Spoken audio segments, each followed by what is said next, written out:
Assalamualaikum warahmatullahi wabarakatuh. Selamat pagi. Baiklah, pada pertemuan kita kali ini kita akan membahas tentang perkembangbiakan pada tumbuhan gimnospermae, yaitu tumbuhan biji terbuka dan tumbuhan lumut serta pada tumbuhan paku. Tumbuhan biji terbuka atau gimnospermae itu adalah tumbuhan yang bijinya tidak ditutupi oleh daging buah. Tumbuhan gimnospermae atau tumbuhan biji terbuka itu perkembangbiakannya berupa strobilus. Ada strobilus jantan menghasilkan gamet jantan yaitu serbuk sari, sedangkan strobilus betina menghasilkan gamet betina. Reproduksi pada gimnos serbuk sari dilengkapi dengan sayap sehingga memudahkan gerakannya menuju strobilus betina. Pada bakal biji megaspora terdapat struktur liang biji atau mikrofil dan kantong serbuk sari yang mengganti fungsi sebagai organ reproduksi. Nah, ini proses perkembangbiakan pada tumbuhan lumut. Nah, tumbuhan lumut ini adalah tumbuhan yang mempunyai akar, batang, dan daun. Kemudian tumbuhan lumut ini berkembang biaknya dengan spora. Tumbuhan lumut itu mengalami metagenesis, yaitu pergiliran keturunan dari fase spora menjadi fase sporofit. Ya, fase spora dan fase gametofit. Fase spora itu adalah fase terbentuknya spora. Sedangkan fase gametofit yaitu terbentuknya alat perkembangbiakan berupa arkegenium dan antheridium. Nah, jadi metagenesis pada tumbuhan lumut itu diawali oleh terbentuknya spora. Spora mempunyai kromosom yaitu N, berarti haploid separuh dari tubuh induknya. Kemudian akan berkembang setelah menempel pada tanah lembab, akan berkembang menjadi protonema atau lumut muda. Jumlah kromosomnya juga separuh dari induknya, sehingga haploid atau N.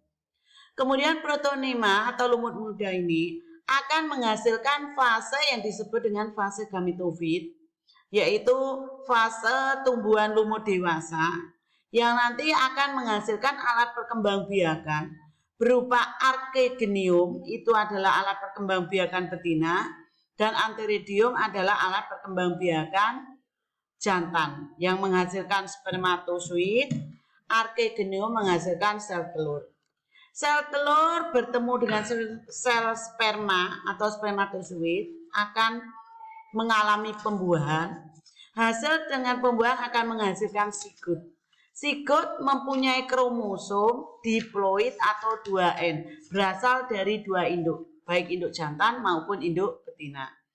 Kemudian sigot ini akan menjadi sporofit atau sporangium, masih kromosomnya berjumlah 2N. Sporangium ini nanti akan menghasilkan sporangium, sama kromosomnya 2N. Sporangium ini nanti akan menghasilkan spora. Spora akan berkembang seterusnya seperti ini. Ini namanya pergiliran keturunan pada tumbuhan lumut yang disebut dengan metagenesis. Metagenesis itu adalah pergiliran keturunan pada tumbuhan lumut mengalami fase spora, pembentukan spora, dan fase gametofit, pembentukan gamet jantan dan gamet betina. Nah, inilah metagenesis pada tumbuhan lumut.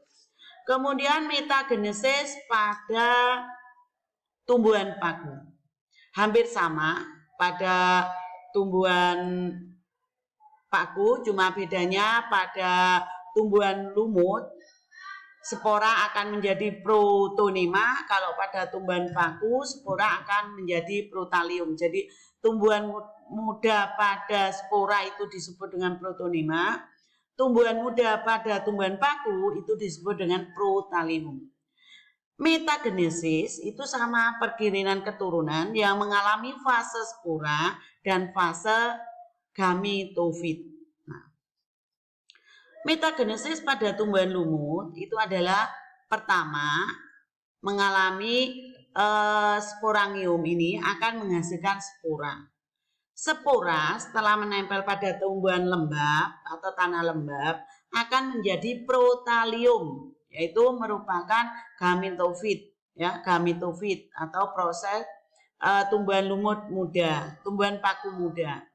Kemudian protalium ini akan menghasilkan gamet, yaitu antheridium, gamet jantan, archegonium, gamet betina. Archegonium akan menghasilkan setelur atau ovum. Antheridium akan menghasilkan spermatozoid. Nah, mengalami pada fase spora ini jumlah kromosom itu adalah separuh dari induknya atau disebut dengan N, ya, disebut dengan N. Jadi disebut haploid, separuh dari jumlah induknya. Itu namanya kromosom. Nah, setelah terjadi pertemuan antara sel kelamin jantan dengan sel kelamin betina bertemu, terjadi proses pembuahan. Dari pembuahan akan terbentuk sigut. Sigut menjadi tumbuhan paku atau humuspora, merupakan fase sporofit. Kemudian menjadi spora yang mempunyai jumlah kromosom sama dengan induknya atau 2N atau disebut dengan diploid. Sporofit akan menghasilkan sporangium. Sporangium berkembang menjadi spora. Itulah yang disebut dengan fase sporofit.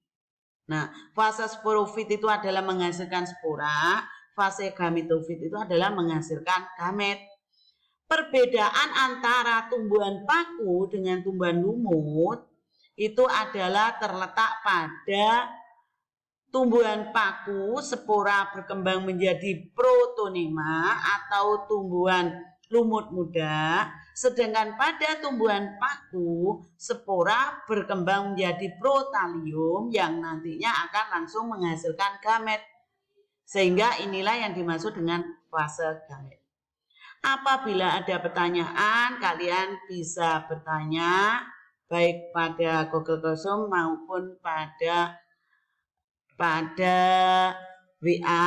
Kemudian setelah kalian memahami materi tentang perkembangbiakan pada tumbuhan biji terbuka, tumbuhan lumut dan tumbuhan paku, kalian bisa nanti melanjutkan membahas tentang LKS pada LKS yang akan saya siapkan. Terima kasih. Wassalamualaikum warahmatullahi wabarakatuh. Semangat belajar.